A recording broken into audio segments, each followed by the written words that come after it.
December's always a good time for reflection, and it's been such a busy, memorable year on the New Jersey political scene that I've actually recruited the help of my old buddy Jeff Gardner. Hey Jay! To help me dish up a list of the top 10 memorable moments of New Jersey politics of the last year.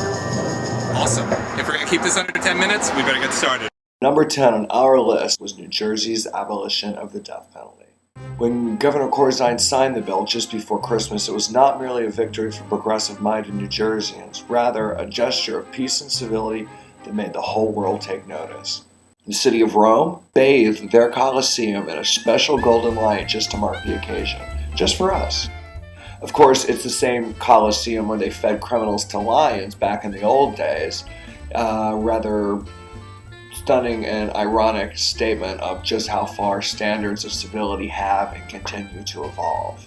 And if that weren't enough, Sister Helen Prejean of Oscar winner Dead Man Walking fame promised to spread New Jersey's example as a symbol of more enlightened solutions to crime and punishment in our society. The model that you are doing here is going to be held up around this country and around the world. And I'm going to be a personal ambassador of it. You may have noticed something a little different around the State House this year. We have such great new members. Including over a dozen new women members, a whopping increase of 44%. Of course, the number was kind of low to begin with, but that's another story. Am I forgetting someone? Yes, I would never forget Jim Beck. I was just saving the best for last. Number 8 on our list was a historical duel which pitted New York Senator Hillary Clinton against Illinois Senator Barack Obama. Battle lines revealed Obama's ragtag New Jersey coalition of Steve Rothman, George Norcross, Obama Girl, the bloggers at Blue Jersey, and a small handful of Trenton legislatures, basically taking on the entire New Jersey political establishment. The Obama juggernaut, they lost the battle here in New Jersey, but undaunted, went on to sweep the primary and the White House. You don't have to be much of a movie buff to know the importance of an Academy Award, and at the 2008 Oscars show, New Jersey was in the hunt for Best Documentary. Freeheld, the Laurel Hester story, told the tale of a career cop in South Jersey who spent her dying days fighting for equality for gay couples in New Jersey and beyond. When Laurel fell ill with cancer, the Ocean County Board of Freeholders denied survivor benefits for her partner Stacy. Their rationale? The couple wasn't married.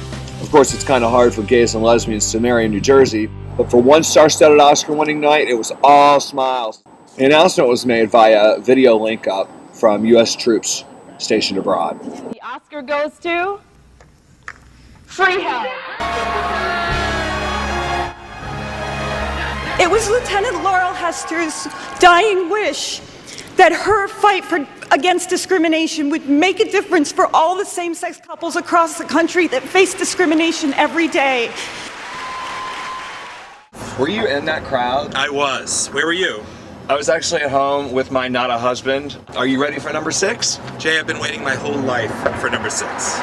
The New Jersey Civil Union Act came into effect in February '07, and since then, thousands of gay couples have taken the plunge, or the half plunge. The law was intended to provide equal rights, things like financial security, health security, critical benefits, and basic dignity. We're finding it's not providing that. Only marriage equality is going to end up guaranteeing those equal rights. Hey, it ain't my rule. It's the Constitution's rule. The future of marriage equality for same-sex couples in New Jersey is really in the hands of progressive straights. Saying, well, since society doesn't value our relationships, maybe we should be swingers or go to key parties or something. Oh my God, what did he say? He said that I should grab his keys and swing down to 7-Eleven and get him a pack of smokes.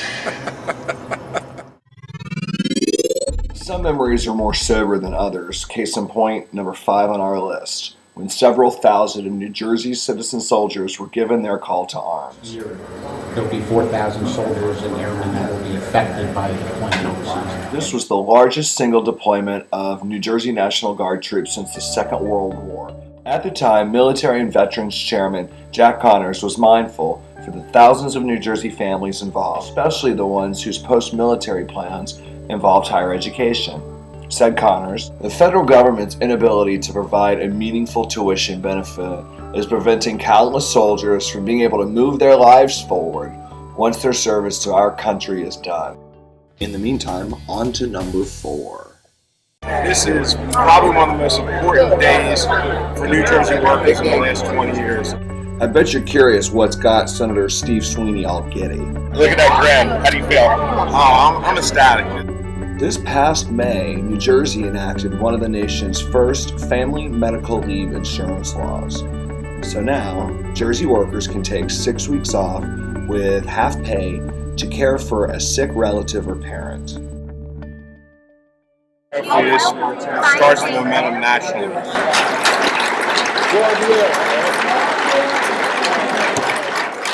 While those on the right might choose to see this as one step closer to socialism, it looks to others like this is just common sense family values. And don't be so scared of the communist boogeyman. He's totally harmless. See, watch him. I'm crushing Karl Marx's head.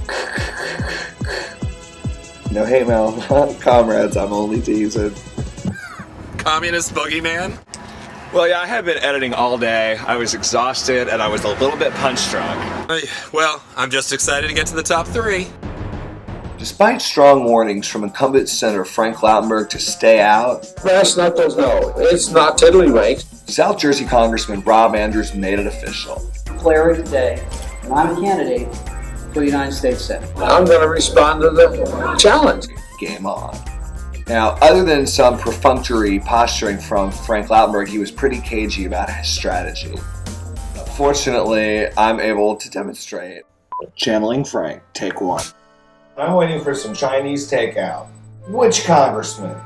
What do you mean don't speak with the press? Why, I was just about to forward them a copy of my colonoscopy. Fine, I'll hide out, but what about my Chinese food? In the end, Lautenberg won pretty handily, and in retrospect, the result was not in much doubt, which equals 6 more years of the same old gruel. Lauten gruel. It's not tiddlywinks. Jay, why are you still so bitter? And I was out there canvassing, and the Lautenberg people saw that I had a Rob Andrews sticker on my car, so they mugged me, gave me a black eye, and carved a backwards F, right in my face. Are you high? Yes, Jeff, I am mile high, and you will be too as soon as you see this next clip. I'm ready for number 2. Let's go to Denver. Tonight I say to the people of America, to Democrats and Republicans and independents across this great land, enough! This moment, this election is our chance to keep the American promise alive.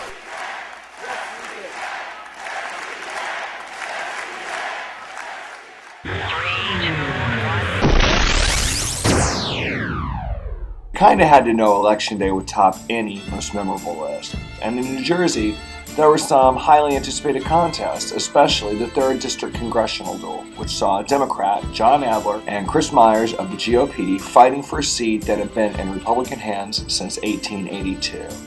But in the end, Chris Myers was unable to match Adler's kitchen sink strategy, and by that I mean his versatility. One day, Adler's team was at its grassroots best, freeway blocking the New Jersey Turnpike. And the next, pancake breakfast with establishment types like Rahm Emanuel, and everything in between. The margin was 4 points, and it was especially gratifying since none of the other races ended up being very competitive here in New Jersey. And that's why New Jersey's newest congressman tops this year's list with one extremely fabulous caveat. The next First Family of the United States of America. Is anyone out there who still doubts that America is a place where all things are possible? Who still questions the power of our democracy? Tonight is your answer.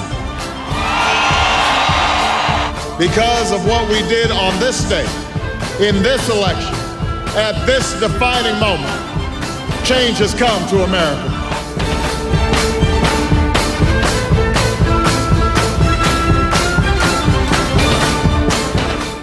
wait to do this next year. I will see you in 2009. Peace.